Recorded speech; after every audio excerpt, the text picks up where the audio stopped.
নমস্কার, সনাতন ধর্মকথা চ্যানেলে আপনাদের সবাইকে স্বাগত। আজ মহাভারতের আদি পর্বে 63তম অধ্যায়ে উপরিচর বসুর পরিচয় পর্ব শুরু করব। নারায়ণং নমস্কৃত্য নরং চৈব নরোত্তমং দেবীং সরস্বতীং ব্যাসং ততো জয়মুদীরয়েৎ।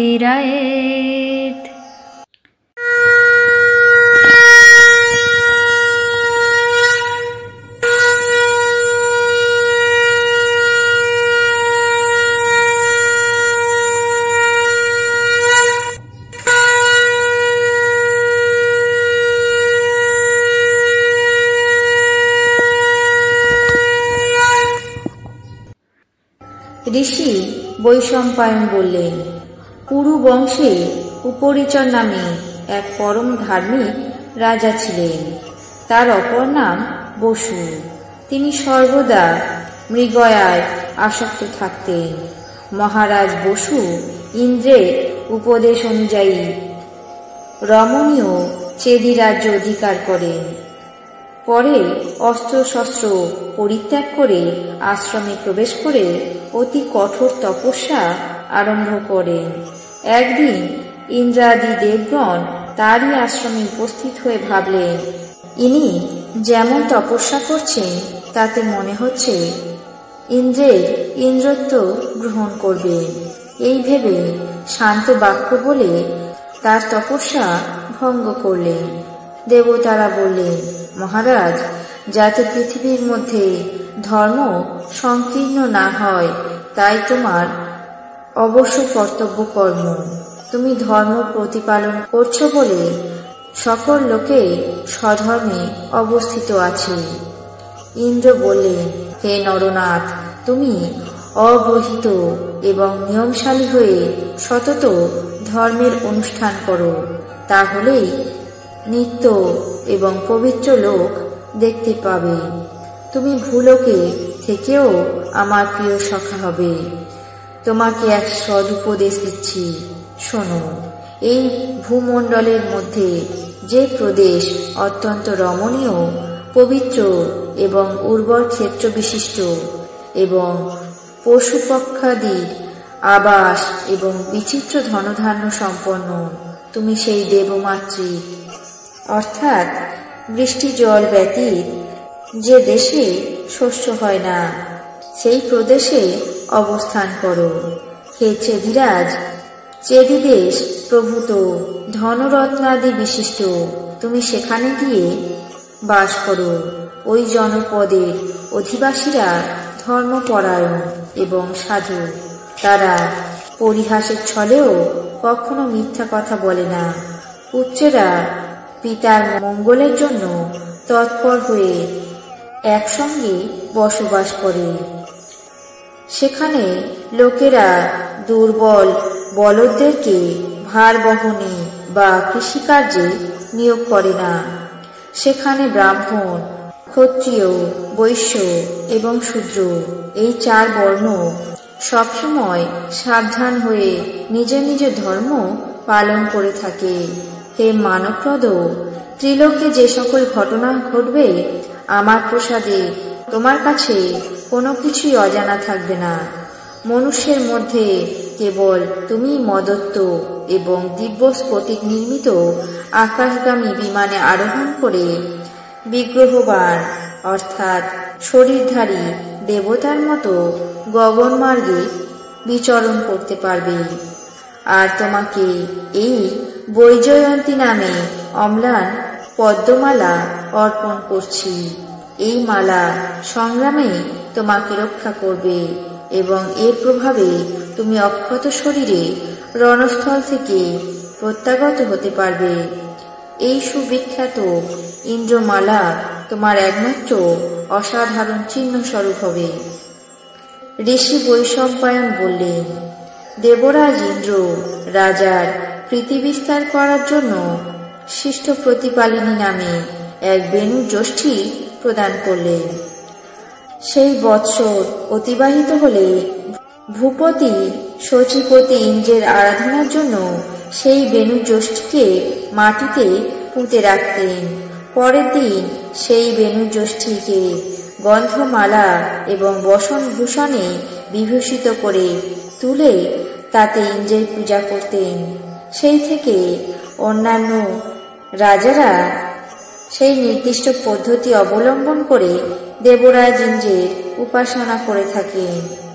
ভগবান ইন্দ্র বসুরাজের প্রতি প্রসন্ন হয়ে হংসরূপ ধারণ করে পৃথিবীতে অবতীর্ণ হতেন এবং সেই প্রকার আকারে পূজা স্বীকার করে বলতেন, মহারাজ, তুমি যেমন আমার সৎকার করলে তাতে আমি পরম প্রীতি লাভ করলাম। এখন বলছি, যে সকল রাজা আমার প্রীতির উদ্দেশ্যে এই উৎসব করবেন কিংবা অন্যের দ্বারা এই উৎসব করাবেন, তাদের রাজ্যে ধন সমৃদ্ধি, বৃদ্ধি এবং বিজয় লাভ হবে এবং তার প্রদেশবাসীরা সর্বদা সন্তোষে থাকবে। হে মহারাজ, এইভাবে বসুরাজ ইন্দ্রের দ্বারা আজ্ঞা লাভ করেছিলেন। চেদি ঈশ্বর বসু বরদান এবং সখ্য উৎসবের উপদেশ ইন্দ্রদেবের দ্বারা সম্মানিত হয়ে এই পৃথিবী ধর্মত পালন করতেন এবং সুরপতির সন্তোষের জন্য মাঝে মাঝে ইন্দ্র উৎসব পালন করতেন। হে মহারাজ, বসুর মহাবল পরাক্রান্ত 5 পুত্র ছিল। তিনি তাদেরকে পৃথক পৃথক রাজ্যে অভিষিক্ত করেন। তার এক পুত্রের নাম বৃহদ্রথ, যিনি মগধ দেশে মহারথ বলে বিখ্যাত হয়েছিলেন। অপর পুত্রের নাম প্রত্যগ্রহ, আর একটি পুত্রের নাম কুশাম্ব। কেউ কেউ এর নাম মণিবাহন বলে নির্দেশ করেন। অন্য এক পুত্রের নাম মাবেল্য, অপর একটির নাম যদু। পরাক্রমশালী বসু রাজার এই 5 পুত্র জন্মায়। তাদের মধ্যে যিনি যে দেশে অভিষিক্ত হয়েছিলেন সেই দেশ তার নামে বিখ্যাত হয়েছে। সেই ইন্দ্রতুল্য পঞ্চভূপতির পৃথক পৃথক বংশাবলী হয়েছিল। যখন সেই বসু রাজা ইন্দ্রের প্রসাদ লব্ধ সেই স্ফটিক নির্মিত রথে আরোহণ করে পৃথিবীর উপরিভাগে থেকে আকাশপথে বিচরণ করতেন, সেই সময় গন্ধর্ব এবং অপ্সরাগণ এসে তার আরাধনা করতেন। তিনি উপরে ভ্রমণ করতেন, এই জন্য উপরিচর নামেও প্রখ্যাত হয়েছিলেন।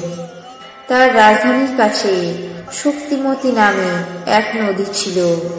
কোলাহল নামে এক সচেতন অচল কামান্দ হয়ে সেই নদীকে সম্ভব করার অভিলাষী হওয়াতে বসুরাজ তার মাথায় পদাঘাত করেছিলেন। রাজার পায়ের প্রহারে পর্বতবর বিদীর্ণ হল। অতি বেগবতী স্রোতস্বতী নদী শুক্তিমতী সেই প্রহার মার্গ দ্বারা বহির্গত হতে লাগল। সেই নদীর গর্ভে কোলাহলের এক পুত্র এবং এক কন্যা উৎপন্ন হল। নদী কৃত মনে সেই কন্যা এবং পুত্র নিয়ে রাজাকে সমর্পণ করল। বসুরাজ সেই পুত্রকে নিজের সৈন্যদলে নিয়োগ করে কন্যাকে পত্নীরূপে স্বীকার করলেন। গিরিবালা গিরিকা রীতিস্নাতা এবং শুচি হয়ে সন্তান বাসনায় রাজাকে নিজের অবস্থার কথা নিবেদন করল।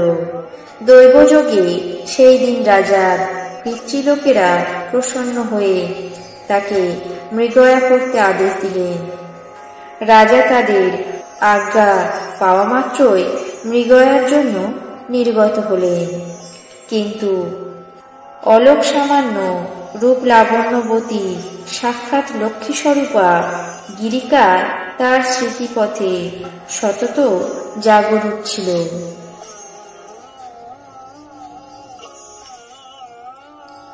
আজ মহাভারতের আদি পর্বের ৬৩তম অধ্যায়ে উপরিচর বসুর পরিচয় পর্ব এখানেই শেষ করছি।